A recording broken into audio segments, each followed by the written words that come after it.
სიმართლე გითხრათ, აი წინა აქციებს თუ გავიხსენებთ არჩევნებამდე, მანამდე 2 წლის წინ თუ 1 წლის წინ, ყველა ის ადამიანები, რომლებიც ვაორგანიზებდით რაღაც პატარ-პატარა აქციებს თუ დიდი აქციები იქნებოდა, ყველას ვიცნობდი, ისე რომ აი ოჯახით გკითხულობდი სახლში როგორ იყვნენ და ეხლა ისეთ პროცესში ვართ, რომ დღეს შეიძლება ისეთმა ადამიანმა რაღაც ინიციატივა გააკეთოს და თან ისე რომ ჩვენ ვერც გავიგოთ და განუსებული რაღაცა ვნახოთ, რომ აი კონკრეტულად მაგალითად შინაგან საქმეთა სამინისტროსთან მიდიან, რომ გააპროტესტონ და მოგვიწოდებენ რომ მივიდეთ, რომ აი ეს ბადებს რეალურ განსაზღვრებას, სულ რაც რომ ეს ყველაფერი არის რაღაცა ძალიან ბუნებრივი პროცესი,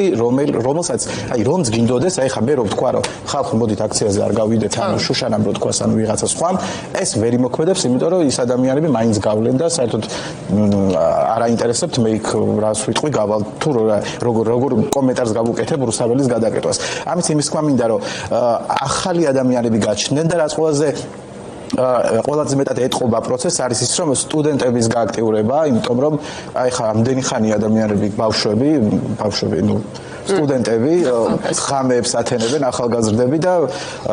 ამით აი მე როცა მივდივარ ხოლმე,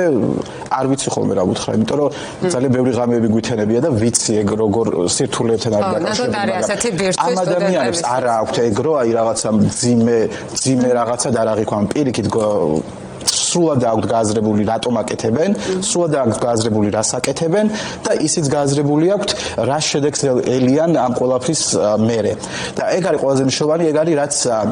არ ქრება და აი ჩვენ რო ვამბობდით ამ პატიმრობებზე, ჯარიმებზე, რომ როგორ იმოქმედებს, ანუ ვინმეს თუ გააჩერებს, ეხლა თქვენ რომ მე სიტყვერი შეურაცხყოფა მომაყენოთ, მე თქვენზე გავბრაზდები, მაგრამ თქვენ თუ ხელსაც დამარტყამთ, კიდევ უფრო გავბრაზდები. ხო შეუძლებელია რომ რაღაცა თქვენი თქვენ თუ დაამძიმეთ ჩემთან კომუნიკაციას, ამით მე ხო ვერ შევბილდები, პირიქით მე უფრო მეტი აგრესია გამიჩნდება თქვენს მიმართ და ეგრე ვართ ზუსტად აი იმ ადამიანების მიმართ, რომლებიც ესე უსამართლოდ იქცევიან ქუჩაში. სუსხავი ეფექტის გობა ეს არის, რომ გვერდზე მდგომი ადამიანი, რომელიც აი ამას შეესწრო, შეიძლება თავისთვის ამ გამოცდილების ასარიდებლად ცოტა გაერიდოს, იმიტომ რომ ალბათ არასწორი იქნებოდა სრული ნიველირება რო გავაკეთოთ ამ ჯარიმების და ამ დრაკონული კანონების და ასე შემდეგ, მაინც ალბათ ვიღაცები შეიძლება თავს იკავებდნენ. თუმცა ჭკვიანი ხალხი ვართ, აი მაგალითი რომ მოვიყვანოთ, ეხლა გზის გადაკეთვაზე 5,000 ლარიან ჯარიმებს რო უწერენ ყველას, ადამიანები მიხვდნენ რომ ნიღბები უნდა გაიკეთონ